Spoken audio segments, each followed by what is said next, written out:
Hello, Agnes. Hi, Robin.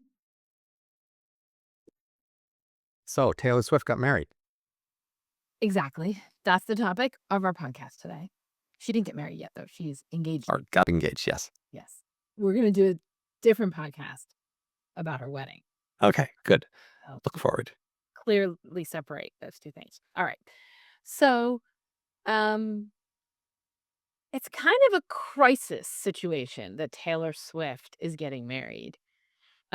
Because Taylor Swift is known for um love songs that are either songs about how love doesn't work out and you're uh you are living in the aftermath and devastation of a failed relationship, or they're songs about sort of getting together and the magic of the love's beginning. Those are most of her songs are about one of those two things, and I think it's a little bit hard to imagine what is Taylor Swift going to sing about once she's married. Taylor Swift isn't the first person who fell in love and wrote love songs and got married, right? So there's two separate questions. One is what will Taylor Swift do, but then what do people do in general in this situation?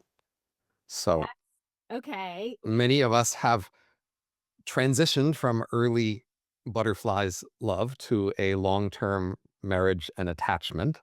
We've gone through those transitions in many different ways, but for many of us, that seems like there is a continuum or connection there, but Taylor doesn't see it yet, but maybe she will. Right. So the question is, can you see the connection? Can you draw a through line, right, that starts with the falling in love and um and it continues on through marriage? Okay, so like here's like the first problem with that. A lot of Taylor Swift songs are about her breakups and how uh she is devastated about those breakups, and that she is kind of haunted by the ghosts of her old loves is a picture that we have of her from her songs. Um, and but you can't be married and be haunted by the ghosts of all, like, I think you can date. I think you can even be in relationships, but can you be married and be haunted by the ghosts of your old loves? And if you're not haunted by the ghosts of your old loves, then when you sang those songs about how you would never be able to get over it, you were just not telling the truth. Well, sure, but we do slowly get over things. Almost even war crimes and all sorts of terrible things in people's lives that are just crush them even for a few years afterwards. They do fade away. Okay, so that's an important premise. We get over things that we don't think we're going to get over, right? Right. So you might express how upset you are um uh about something. Like, I was collecting lyrics where she was like uh naked on the floor, drowning, crying and screaming, lying on the cold hard ground. Right. There's a lot of on the floor, naked and alone, barefoot in the wildest winter. Like, this is like the disaster of her life after the breakup. My husband was listening one time and he's like, "Why are they always lying on the ground with no clothes on? She should get up off the ground. She should put on some clothes, maybe a coat. It'll get better." But there's Right. this kind of wallowing, right? Of Right. lying on the floor, I can't get up. Okay, so that's part of the ethos of the breakup. But your thought is, yeah, it might look like you're never gonna get over it, but you are gonna get over it.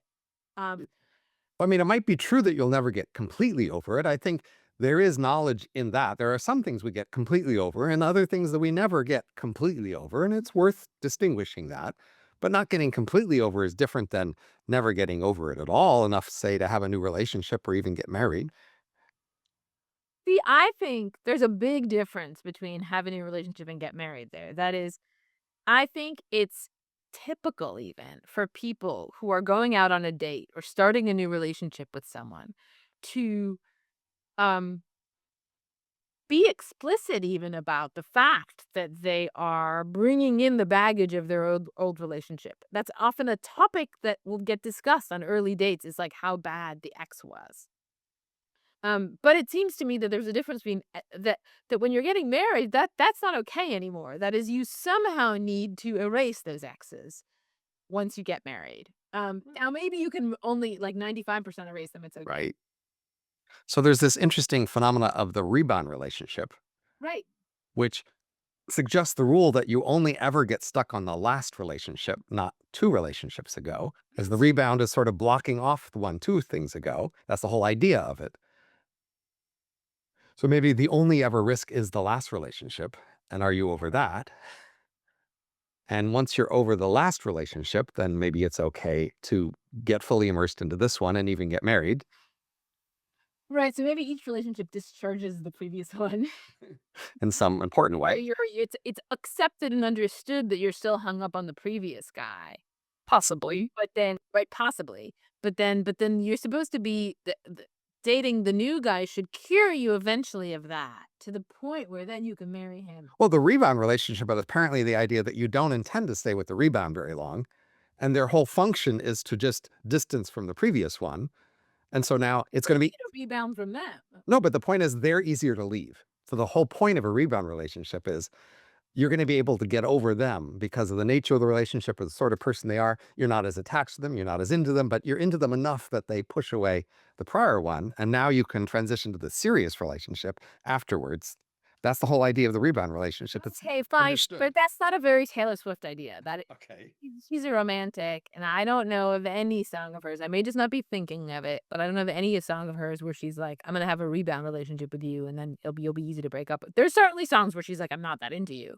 Right. Um, but she's not that calculating. But okay, I wanna systematically pull together what I take to be the features of love according to Taylor Swift's songs. Um, in order to kind of substantiate my claim that there's a puzzle about the very possibility of Taylor Swift getting engaged. Okay, so there are 3 features of Taylor Swift songs that I think are, uh, uh, what you would draw away from her songs if you were an alien listening to her songs and you were like, "What is human love like?" Okay, the first is that it's super dramatic. Um, uh, uh, you're It either goes incredibly well and you're in heaven and everything is perfect and the lover gives you everything you could possibly ever want, or it's the worst thing ever and you're barefoot in the drowning, etc. Like those are the only 2 possibilities. That is love, according to Taylor Swift's song, is something that never fades into the background and becomes your 3rd or 4th priority. It's always the number 1 thing happening because it fully determines how happy you are. It makes you either perfectly contented or perfectly miserable. That's feature number 1. Feature number 2 is that love is this special little isolated bubble world that's just built for the 2 people who are in it. And they constitute it because they are somehow the perfect couple who have always been meant to be.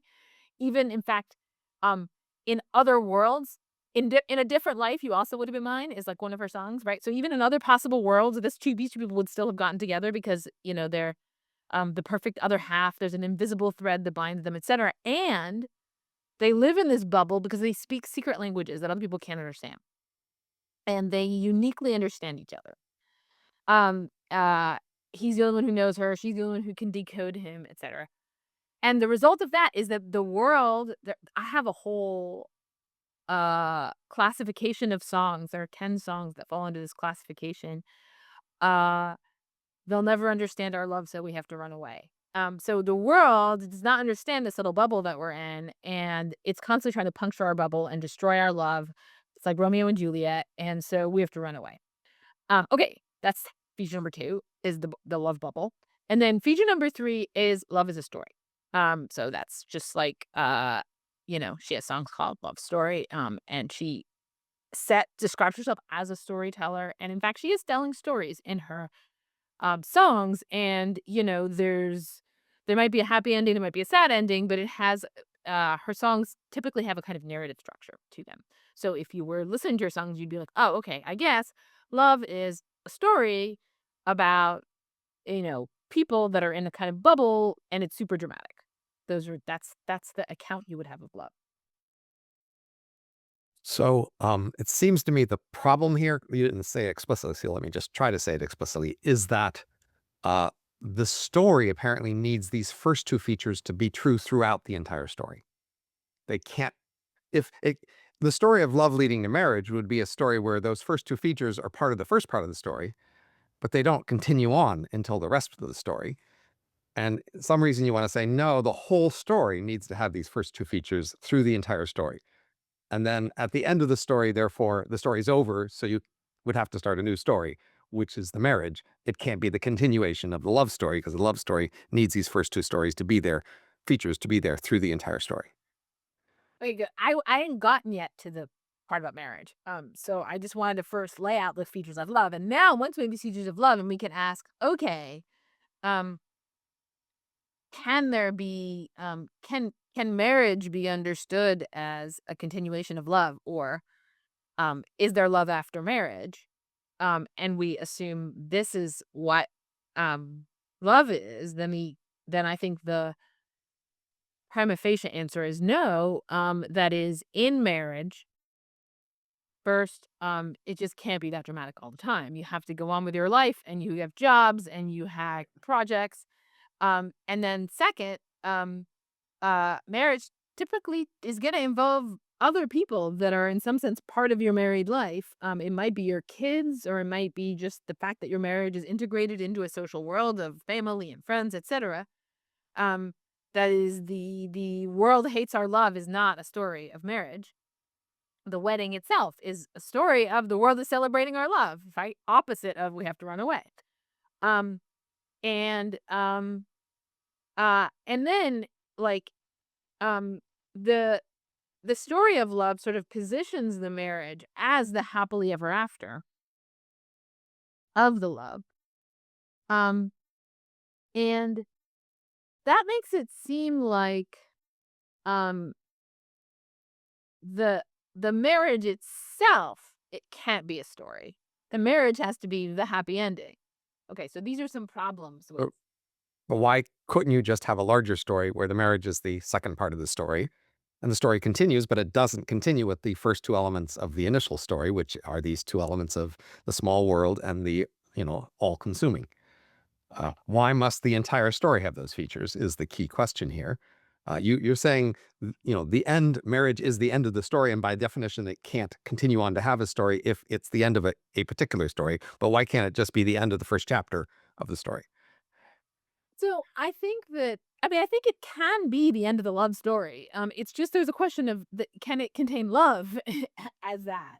Well, can there be other kinds of love other than this one kind of love, which is the beginning? So, like, What? it could be like once you're married, it's like you have a pet or something. But the point is, we have this conception of romantic love, and that conception of romantic love has been exhausted by these three features. That is, what I'm saying is there isn't more in the at least Taylor Swift love world than small world and passion. And so if you say, well, we still after that we still have love, but it just doesn't have Those the features. features of romantic love, then you have something, but you don't. What you have is not going to be love. Well, it couldn't be, it might not be early love. You can have a story where early love is different than later love, and early love has these features, but later love is still love. So that's like a little bit like saying, look, I mean, there's early life, that's from when you're born and you go to school and you get older, you grow old and then you die. And then there's later life when your corpse is around, and that's part two. That's also a kind of life. It's later life. And the point is, well, but tell me something about the life. Tell me something about the features of that life that made it lifey, right? And then I would say things like, you can get up and walk around. And you're like, yeah, well, in the second stage of life, you can't get up and walk around, but it's still life. And I'd be like, no, no, that's not life anymore. And so similarly, you might think, look, if you don't have the passion and you don't have the small world, then the thing that made the early part called love means the second part can't be called love anymore. So let me extend this to two analogies that have a similar structure Okay. so that maybe we can learn by trying to think about all three at once rather than just this one example. The analogies are, one is a sort of research idea project, So imagine, like you and I do as researchers, the stage of a research projects include search for an idea, and then there's the moment of discovering an idea and sort of elaborating the idea. And then there's the long period of grind of sort of working out the details and writing something up and getting editor feedback and getting, referees and then going out and giving talks, right? And we might think that's all part of the research project, but there's a certain romantic ideal of innovation and insight, which is it only includes the point up to having the insight. And then after that, that's something else. And that's the corpse of the idea, you might say, because you're not actually elaborating the idea, you're just polishing its presentation and presenting it to people. So that's one analogy. And a second analogy is revolution. So there's this idea of a group of, a youthful generation in some area, perhaps sort of getting to be dissatisfied, coming to realize they're all dissatisfied, coming together to lobby for a revolution, maybe fighting and, getting killed or barricades. And then there's the final point where they might win the revolution. And then there's a new government. And now somebody's governing and there's peace again.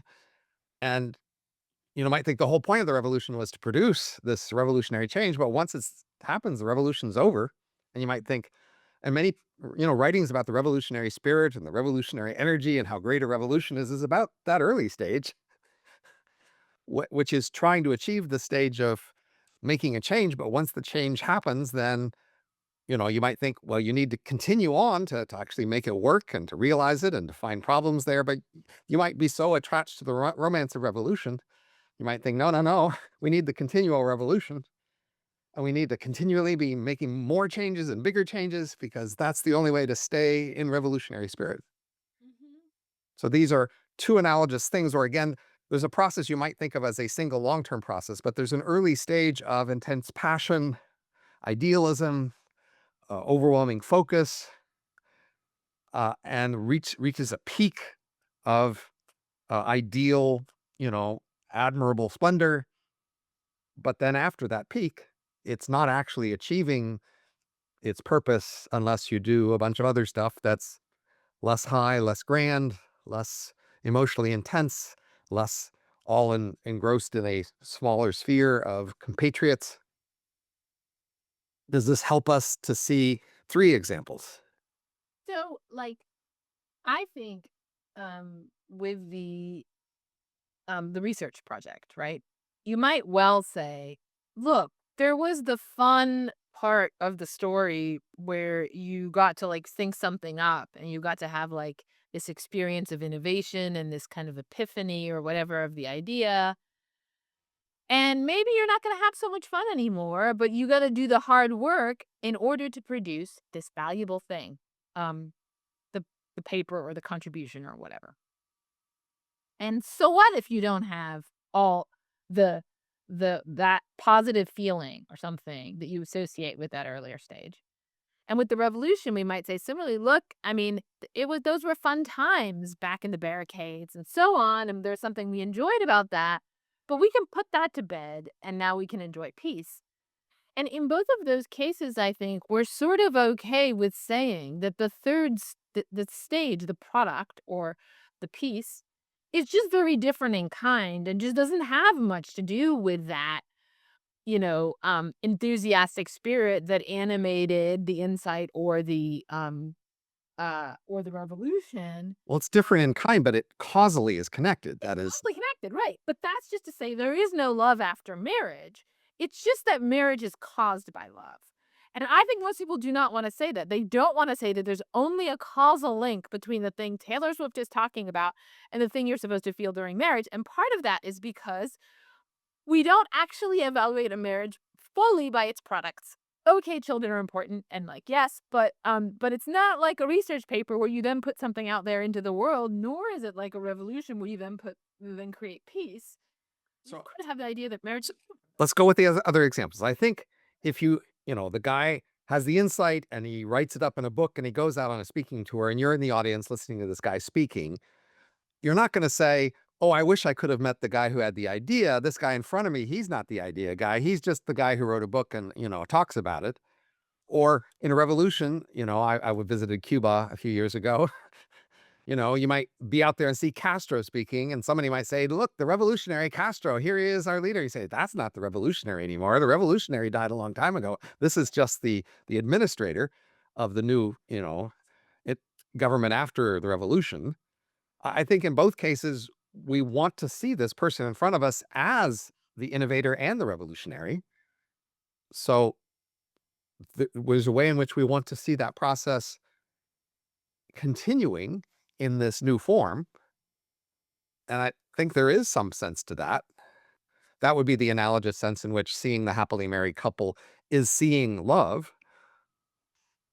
I think that, like, if you had the author come to you to give you a talk, you might wanna have access to that, like, inside spirit through memory. What was it like when you first came? People do actually do that. They ask you that a lot when you are on a book tour is like, "How did you decide to write this book?" And, like, "What made you decide to write" they're questing after this moment of epiphany, which I didn't for most people write books. Like, for me, there was no such moment. There wasn't like, "Oh, now I have the idea. I'm going to write the book." Like, that Right. didn't work for me. But that's what they would love to hear. So I think you're right. They want access to that. But that is a report of, like, about of a memory of something that happened in the past.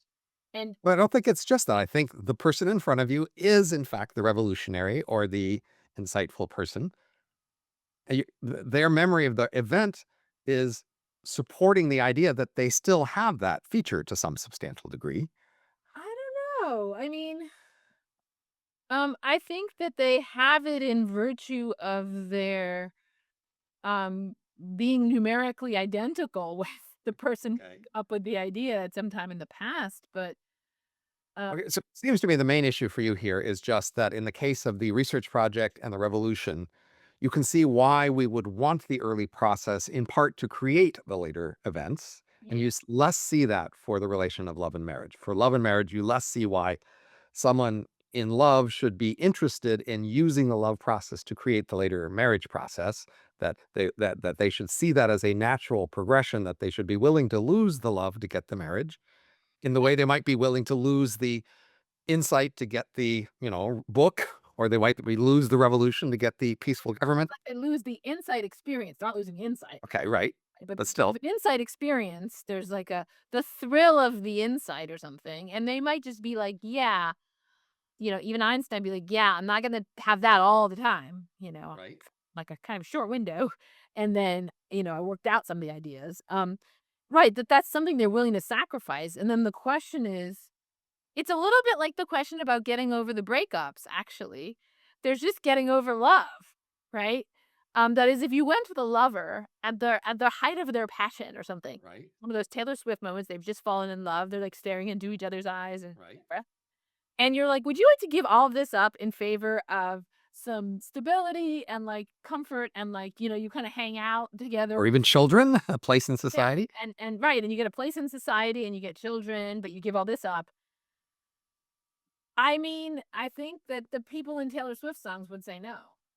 But I think she could have written, or somebody like her could have written songs about the research project or the revolution, where they depicted somebody in the thrill of the insight or in the peak of about to achieve success in the revolution, and also depicted them as so liking this state and experience that they didn't want to give it up. Mm.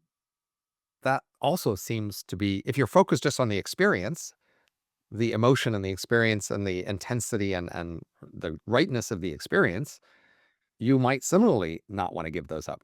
I mean, for example, I claim that it's actually a problem for me that I'm so into the insight experience that I do find it hard to give that up in order to produce the grinding, product respected by the world version of it. Right. And many revolutionaries have, in fact, tried to continue the revolution by continuing to make changes. Like the Chinese revolutionaries, Mao, weren't content to just win. Then they kept wanting to change society repeatedly to cause more and more revolutionary changes to the society because they wanted to continue in the state of revolution. Right, so maybe there's, like, a general problem here, which is that we're motivated by certain states. That is, we're motivated because we like to be in those states, but the states are self-extinguishing. Think about eating a meal. I mean, before the meal, you might think of the moment when you put the food in your mouth and it's so very tasty. And that's what you're looking for in the meal. But then at the end of the meal, you will be the satisfied full state where you're not very interested in putting more food in your mouth. Yeah, but I know that when I go to a meal, I go into meals with my eyes wide open, Okay. I'm fine with that. Like, I'm fine with just I'm gonna have this fun experience of satiating my hunger for a little while, and then it will be over. But I just do not think that the revolutionaries, the lovers, or the researchers are fine with that. They're not fine with it ending. They're living under they And it might be just because these don't happen as often in our lives. That is, it's maybe the main difference in the meals. We just eat several times a day. And after many years, we've just seen the whole cycle. And so we're pretty sure it'll come again. Whereas with, insights like one every 3 days. So I don't think you can hide behind. but I don't have my best ideas of my lifetime every few days. Sure, but you still do have insight. Like you have this the Right. cycle. It might be a small, at a smaller scale. Um, And I think, I mean, for many, there are many people, maybe not a majority of people for romance where they, in fact, want to just keep with romance and they don't want to have the later, longer term stable relationship. And many people do actually make that choice. right, and they're looked down upon. I mean, people who just Right. go Exactly. Leonardo DiCaprio with a new model And every. there's also the idea of the thrill seeker. Mm. It's maybe less in that case about romance, but they might want to do skydiving and then deep sea thing and then, some other climbing that mountain, and they just keep going after the thrills. Gamblers are often also apparently like this, like problem gamblers. The story is it's the thrill of the risk that sucks them back in. That is, they might have this thrill and they bet all this money and then they finally win and it's so thrilling. And then you might think you're set for life. You don't need to gamble anymore. You go, no, no, I need to do this again. Good. So I think that there's a potential way to respond to this objection. That I think this is an objection to that is I think the thrill-seeking approach to love, ideas, or politics seems like a mistake. Uh, and, um, and I think there seems to me to be something wrong with just, chasing after the love high over and over again with, a series of people, such that, um as soon as it kind of settles into something, you gotta find the next one. And the reason it seems wrong is it seems like you're chasing after something that you don't actually wanna have. Um, It's less so, for example, in venture capital, there is this idea that people start businesses, and once they get them going or they fail, then they start another one, and their life is a series of many businesses they start. But in that world, it seems okay. I think that's right. So I'm not saying that all thrill seeking is bad. I'm saying that there's at least an argument that I'm about to give you that thrill seeking it in this particular kind of thrill seeking in the space of ideas, politics, and love is bad. That is that you shouldn't be that kind of revolutionary who's just keeping on starting a revolution. You shouldn't be that kind of lover, and you shouldn't be um uh that kind of scientist or whatever. Um though maybe you should be that kind of businessman. I'm leaving the businessman one open. Um But the idea is that, um, um, you the thing you have when you're experiencing the greatest thrill is actually a bit illusory. That is, it's a kind of image that is, let's say it contains a lot of heuristic shortcuts at the minimum. Um, and that it, it's like a picture of something, but not the real thing. Um, and so, for example, the thing that, shows up over and over again in this love bubble thing in Taylor Swift songs is that the lovers are having this experience that no one could understand who wasn't one of those two people. They're having this sort of um a radically private, unshareable experience that she is singing about in a song to millions of people, all of whom are like, yeah, I totally get what's going on there. Right. Or they're speaking in this private, a very idiosyncratic language, and they're using the same phrases everybody has always used to talk about love. Somehow, this private language is exactly the same private language as every other love private language. Right. So there's something funny about that. Um, And that what that suggests is that they have the idea of a very private form of communication in which they know each other extremely well and idiosyncratically, but this actually isn't that. This is just the idea of that. Or the scientist, right? You might think you come up with this great idea, but you haven't actually sort of worked it out. You haven't worked out all the details, and so it has all these fuzzy spots or these hazy spots that where it's indeterminate how it's gonna meet the world and actually cause a benefit to the world. Or in the revolution case, it's like you have this idea that the society around you is wrong, but you don't have an idea of something of what it would be if it worked. What should right of the good. And so in all these cases, there's something wrong with just sticking with that kind of image or picture that leaves the crucial details in a blurry state. So let me invoke the sacred. Um, there's this ideal of ideals, which is almost all ideals are imagined to be special and unique. That is, um, ideal love and ideal scientific insight and ideal revolution and many other kinds of ideals. They're not only distinguished from ordinary life by being better, they're distinguished by being more special and unique and even unexplained by ordinary processes. I think people crave being special and being part of special. And what that means is the special things they find, if they achieve them, need to be somehow not very easily substitutable or similar to other people's special things. Mhm. That's part of what it means to be special, really. Um, and this is just very common in all of our ideals and all of our things that we treat as sacred. It's just very common that anything that really motivates us, that seems the peak of something we're going for, it can't seem to be just like a hundred others elsewhere. Right, That takes away from its specialness. but like, um, uh, if the special thing that the lovers are gonna do, for which each is irreplaceable to the other, is that they're gonna stare into each other's eyes, as happens often in Taylor Swift songs. Right. You can actually literally substitute any human. That we can all stare into someone else's eyes. Right. But that's not a truth we want to face. That's the point. That's one of our delusions that we find precious. Right, but maybe, like, one thought might be, so we have this idea of, look, we have this special activity that only me and my lover can do. No one else can do it. It's staring into each other's eyes. And we tell ourselves that, and somehow when you're in love, you can tell yourself that and be like, "No, this is the first time anyone has ever stared into anyone else's eyes."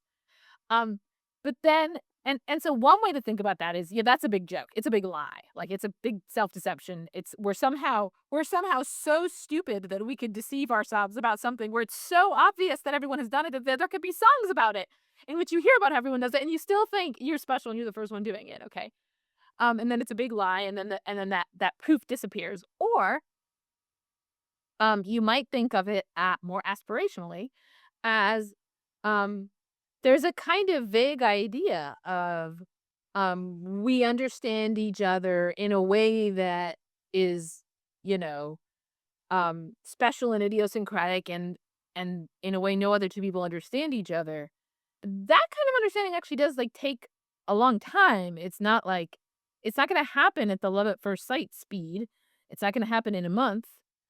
And so then you might think that the marriage is the realization of the kind of deceptive image that's presented in the love, such that it's not just that we're lying about having this Right. bubble world, it's that you can actually create it.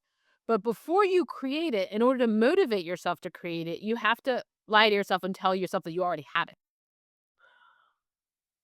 In the case of the revolution and of the, research insight, you could say this feeling you have at the moment of the peak of the revolution, or the great fight for the revolution, the peak fighting moment or the peak insight moment, you could feel that those are unique moments, and then of course realize that most everybody else who's in a revolution or researcher is going to feel something pretty similar in those moments. But the uniqueness is that if you complete this process, you will have a unique insight or a unique revolution, a unique new form of government, and that there is a uniqueness there that is realized if you complete the process.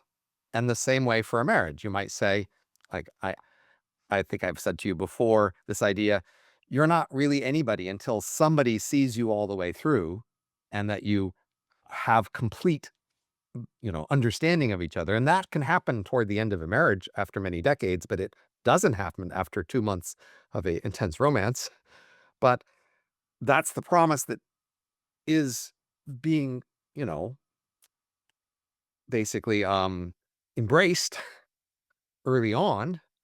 The potential that we could become this unique thing is the thing we are celebrating early on and feeling that we have a unique I don't think relation. that's right. That's not right according to the lyrics of Taylor Swift songs. According to the lyrics of Taylor Swift songs, what we embrace is that we're already there at the beginning. And the problem, and we're not, right? Right. Um, and but that may be that may be an important character to certain kinds of pursuits, is that it's pretty important that you sort of overreach.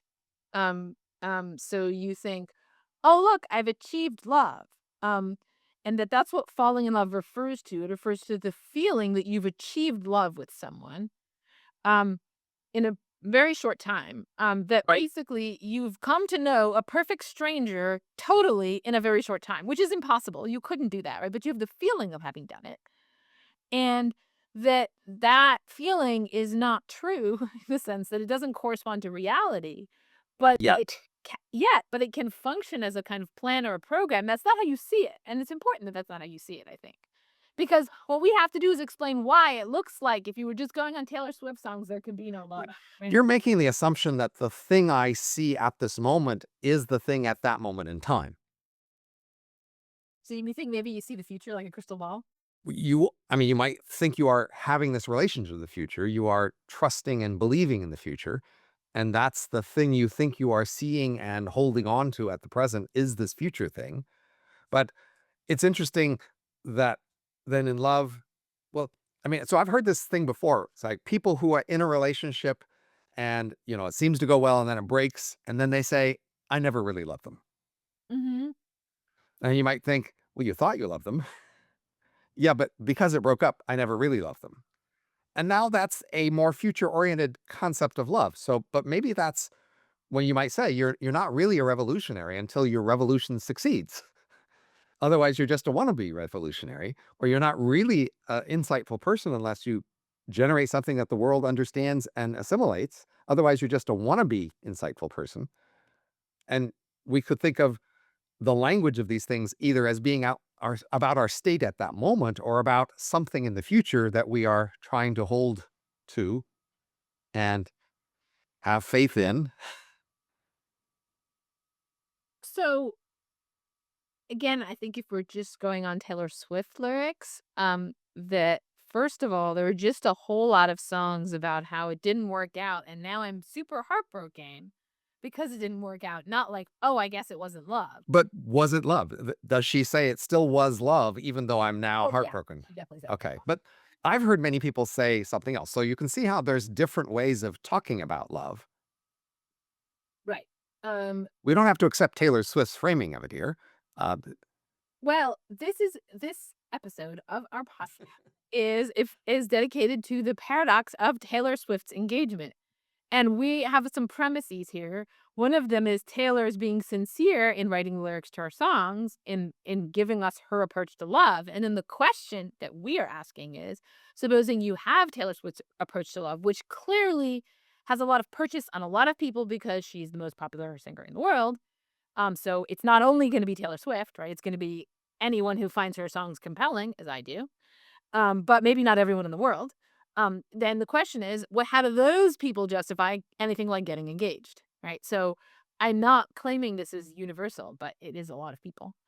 Um, but so I think it's a good point about, and maybe it's even sort of a less romantic but more rational approach is to say that the experience of falling in love is like the experience of a window into the future or something like that, a glimpse of what could be. But I think that a lot of us, a lot of the time, experience it as no, a thing I have now, such that, for instance, people are devastated if it doesn't work out, and they're like they maybe the point is they thought they were promised that thing, and so then it's like you're breaking a promise. She even says in one of her lines, "You broke me like a promise, so casually cruel in the name of being honest." Right? So she felt that Right. like she feels that this experience of love that she has now is a promise that this thing is gonna come. Right. It's not So, just a guess or hypothesis. I mean, there have been voices called libertine sometimes, which say all it is about the momentary experience. Don't expect it to be indication of anything in the future. And many people find that rather repulsive, right?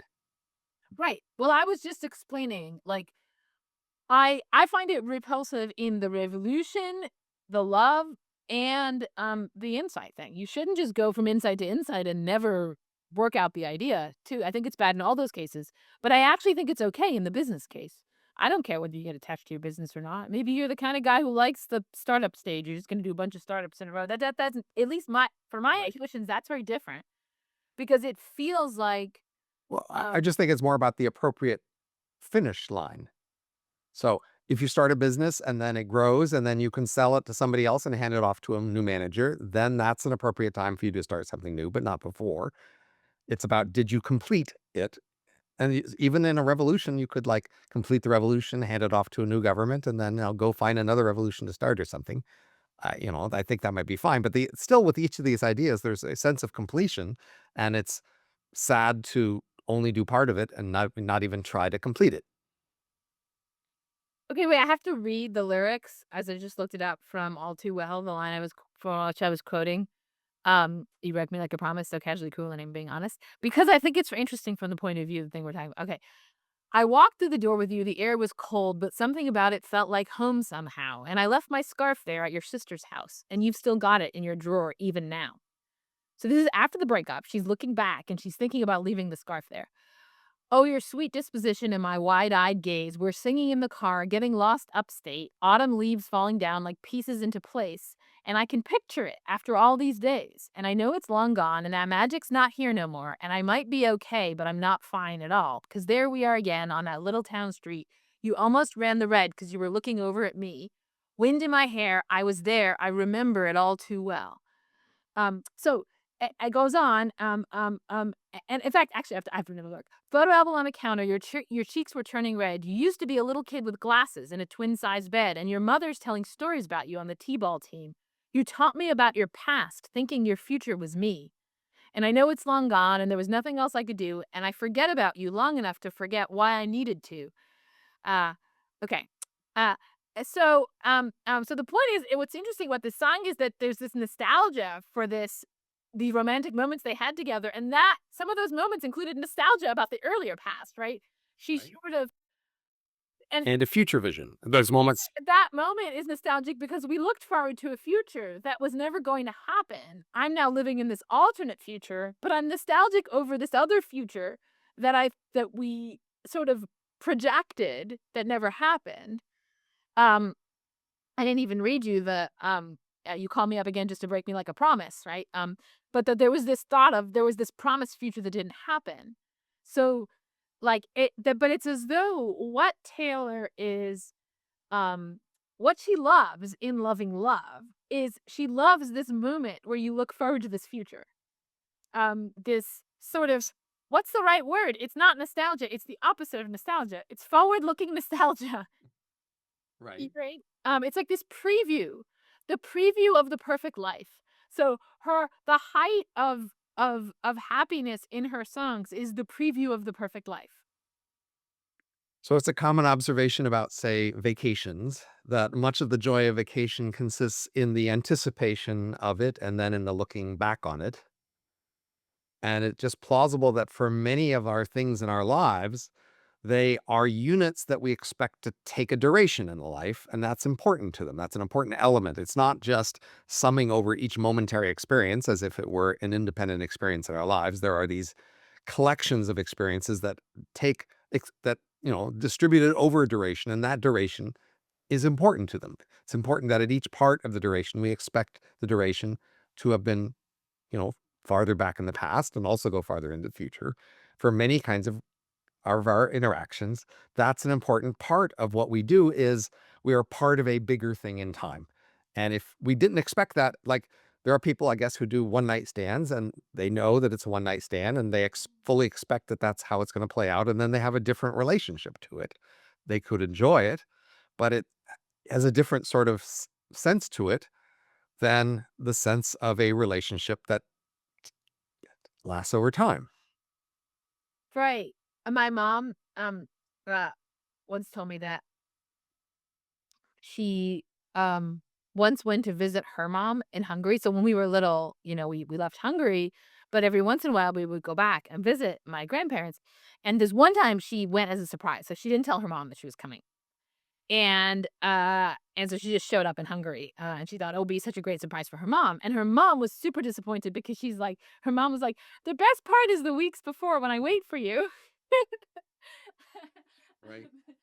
So, right. So there's, but it isn't just, so one thought might be, okay, an event has a different meaning when it has like an extended temporality, right? When, Right. um, you might think, for instance, say there's a kid or something and he shows up in your life and you read them a story just one day, Right.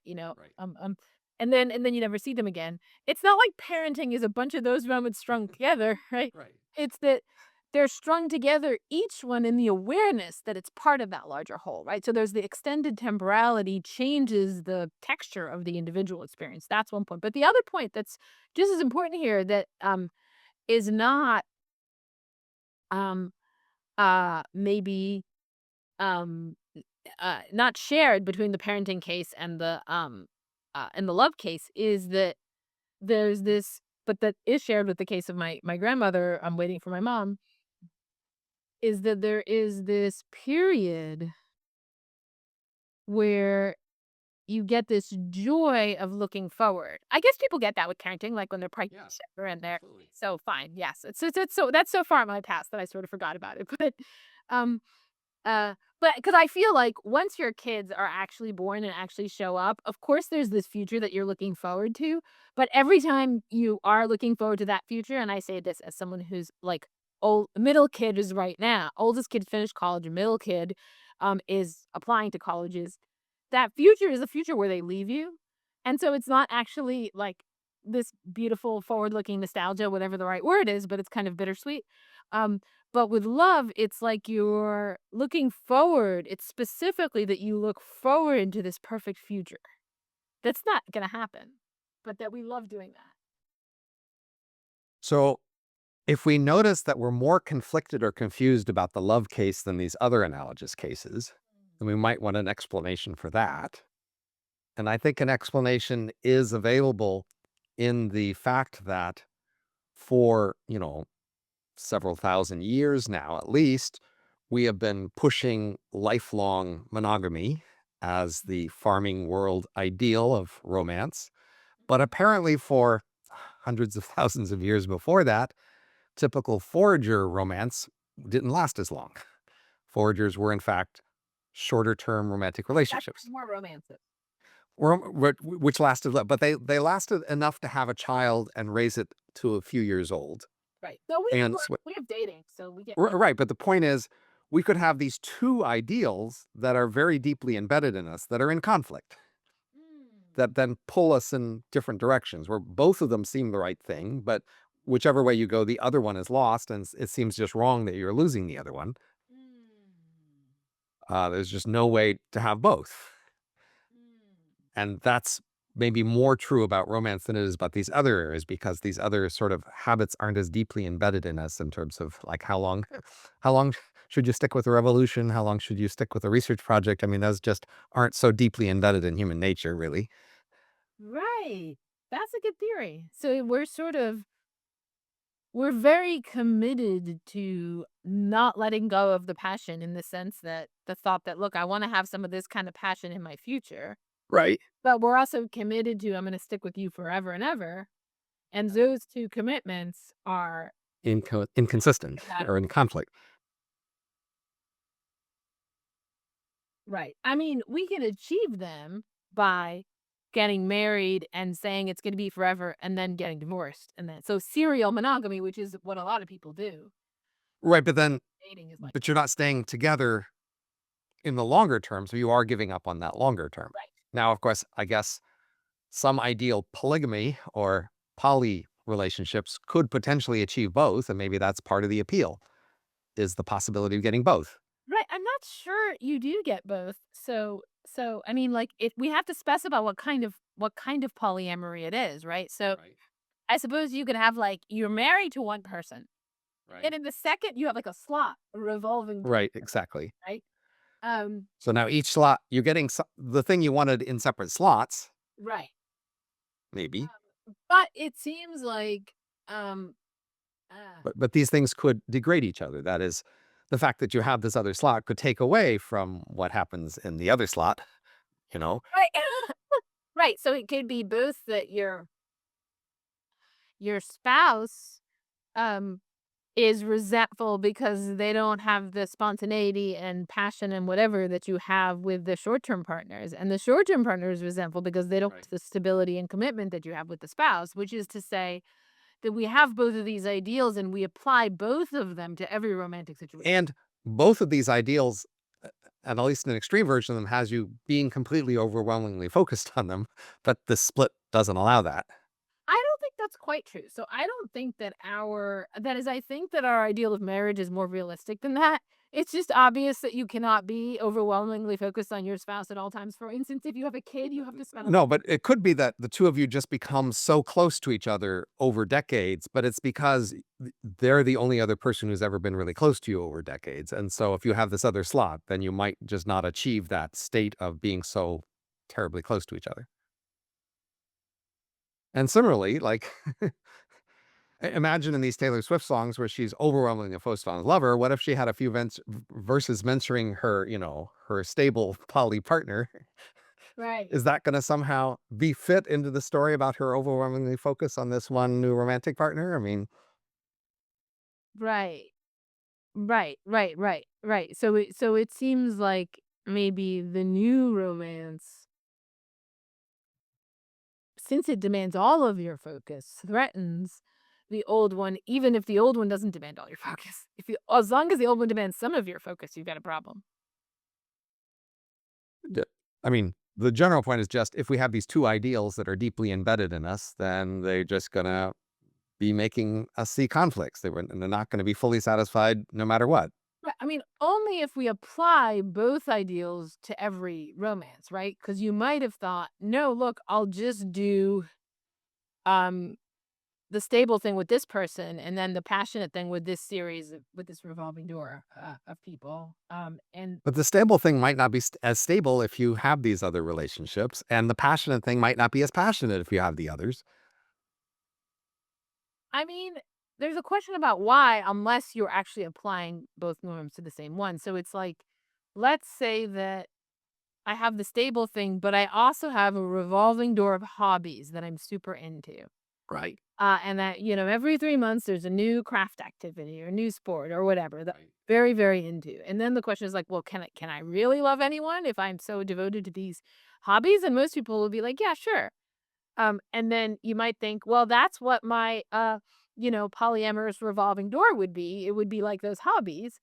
And it seems like that would be fine unless we're actually applying the standard of the passionate bubble, uh, to the long-term relationship. Well, for example, um, if we think of this stable long-term relationship, the ideal is you become to know each other so well, you each know and understand each other fully. Mhm. Well, now if say my politics differs from my spouse, it could be that we never achieve this ideal and we're both unhappy because we never get to be the fully close because we both just don't appreciate the other person's politics. And that becomes the sticking point. Right, but so that doesn't have anything to do with if you have another relationship. No, but it's another example of how, having anything else in your life that isn't fully coordinated with this other person could prevent the achievement of this ideal marriage long-term relationship where we just become so synced with each other that we're just on in tune and synced about everything. Yeah, and so maybe, And that is the ideal for many people. Is it? Now that you're saying that, I'm just like, that's a little too much. Maybe it's a little creepy that you would have to be so. Right, but I think for many people, maybe they give it up later in life, but for many people in early years of marriage, that is what they are going for. I mean, like it seems to me that there's a very big difference between wanting to um uh be fully understood and have the person get you and understand you better than anyone else does and all of that, and to be fully in sync with them in the sense that you agree about everything. Like a lot of I people. I agree there's a difference there, but just like in that fully intense romantic relationship, Taylor Swift might be upset that her boy wants to go play video games one night instead of be with her, right? She just, no, no, you're supposed to be completely into me all the time, right? And you can see how, for most real, even intense romantic relationships, he might need to go to work. He might need to do some other things, see his parents or something. And that if she's really overwhelmingly focused, that might seem a betrayal to her. No, no, we're supposed to be completely Right. overwhelmingly together here. Right. So that just shows you can get betrayal without cheating. Right. But this model is so demanding that it's actually very easy to get betrayal. Right. But the key point is the love and the marriage model both have extremely demanding versions Mm. to notice. Hopefully, most people learn that that's not feasible and they give up on it. But I have seen in both cases people go to the extremes. Mm. That's interesting. So, I mean, a thing we people say today is that people go to the extreme of parenting, right? Right. That is that they embrace an extremely demanding vision of what parenting requires of you and how much attention you have to be paying to your kid all the time. Right. And um I wonder whether we also have been doing that with love. Have we been slowly embracing more and more demanding images of what love requires of us? Right. So, I mean, today people demand, say, for love that you like the same TV shows and you like the same songs, you like the same food. Now, like, did the ancients really require that their loves like shared all of those preferences with them? Maybe we've just increased those standards. Right. Right, but also that, I don't know that they required that the person be, someone you even wanted to talk to. Right. But Um, that's we've added that today, right? right. You need to enjoy having conversations with them. You need to roughly agree on politics. You need to roughly And so maybe we've had these 2 models, that is, sort of the short-term model and the long-term model. Maybe we've had them for a very long time, but it's only when each of them becomes sort of close to the extreme of the most demanding version of itself that you'll see the conflict more. you see the conflict, and sort of it's like you're being torn apart, no matter what you do, because you're trying to satisfy a set of demands that, don't fit together. I guess another analogy that comes to mind is maybe the extreme utilitarian or something, like Peter Singer or something, where you up the demands of morality to very high levels, where it becomes more and more demanding, and now you're not a moral person until you give away half your income, and Right, right. Maybe somehow Maybe somehow there's just a tendency towards the most extreme version of any idea. So it could be parenting, it could be utilitarianism. right, or just as we get rich, we raise our standards on a great many things, like because we can. Right. Well, it might be, for instance, it feels like you've gotta change something and then you don't want to make it worse. And so it's a kind of ratchet in the direction of more demanding. Right. So I guess a related observation is today people, you know, have much longer lives. They live in densities. They have so many ways to find each other, apps, parties, everything else. And then they seem to just keep raising their standards and say, I can't find anybody. Mm. Right. And you might think, well, if you had just kept your standards constant, surely the modern world would have been making it easier to find somebody acceptable. But you think, no, but I want as best as I can get. And there's just this very basic adjustment problem. As you have more opportunity, you raise your standards, but that a process could get out of whack. I mean, it's occurred to me that there's an additional possibility, which is that, like, falling in love is something you can't choose to do. But as you could meet someone and they could be perfect in every way, but you're just like, I'm just not falling in love with them. Yeah. It's something that happens to you. And it could be that there's something about the world we live in that makes it hard for it to happen. It involves something like a loss of control. Um, it involves a kind of, yeah, a kind of giving up the reins of your own life and submitting to forces that you're not master of. And so you might say, look, in the world we live in, we made it so easy. You can totally control it. You've got the dating apps, and you've got, and but the problem is that the thing you can control is then not going to be the thing that happens to you outside your control. I think the most important parameter determining how happy we are in general is just how high we set our standards. And in the moment, it doesn't feel like we have much choice about our standards, but it does seem like in the long run, we do have many levers that influence our future standards. Mhm. And that that's a key choice. People do tend to raise their standards as opportunities rise. And they also raise their standards when people are shamed about, their low choices, and other people think less of them because they made low choices, or that they get, respected for insisting on high standards. It does look like people do are in fact their standards are adjusting to their context in make great many detailed ways.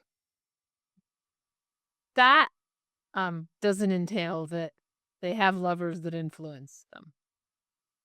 And I agree, but I do think that in Right. fact It's not obvious to me that you have any influence over this at all. It's definitely responsive to your environment, but or at any rate that it's not up there among the things you have influence over.